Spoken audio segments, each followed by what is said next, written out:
Julia Beck joins us now on set. Julia, thanks very much for coming on. Thanks for having me. So you said something that I think many people would in their hearts think is obvious, but very few people are willing to say out loud. You said it knowing you would likely be punished for saying it, but you said it anyway. Why did you do that? I believe in the truth. I believe that people should have these conversations and say things that matter without fear of punishment. You are old-fashioned. Why do you think, I couldn't agree with you more, and I'm grateful that you have that attitude, but why do you think it was important to say this specifically? Well, when we get down to it, women and girls all share a biological reality. We are all female. But if any male person can call himself a woman or legally identify as female, then predatory men will do so in order to gain access to women's single-sex spaces, and this puts every woman and girl at risk. That's from the beginning. I don't weigh in on this often because sexual politics is a morass, and it's not worth it, to be totally honest with you. But I have enough daughters that I care, and my instinct has always been this change in our society, which we never debated, the terms have never been clarified, is not going to be good for girls in the long run. Do you share that concern? I definitely do agree. Like I said, this puts every woman and girl at risk of male violence, and this is already happening in many states. In many states, men can legally identify themselves as female and gain access to women's single-sex spaces. And sports is just one institution where men are taking titles, scholarships, and this is a problem. So it seems like a real problem. Why wouldn't women's groups who exist to carry the banner for women raise the alarm about this?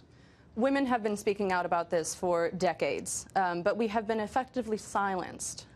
Many women, like myself, have been pushed out of spaces that we built, spaces that are intended to include us, simply because we acknowledge biological reality. Do you think, I mean, you're lesbian, you are in the same acronym as a bunch of other groups, including people who are transgendered. Do you think that makes it more difficult for you to make this argument? I mean, it seems like this has been so politicized that you're expected to have a certain set of views that maybe you don't have. I see where you're coming from. I would like to make a distinction here. The letters in the acronym share not much. The L, G, and B are based on sexualities. They're based on sex, biological realities. Yes. But the T is based on gender identity, which is not based in biological reality. In fact, I would argue that it's opposed to biological reality. The LGB is very different from the T, and I don't think it's fair to lump us all into the same acronym. Do you find it astounding that it is considered an act of bravery to defend biology? I wouldn't say so myself, but I guess that's where we are right now, and I hope more women stand up. Last question, because I can't remember. What did they say to you? You were thrown off this commission. You were punished for saying this out loud. What was the rationale for it?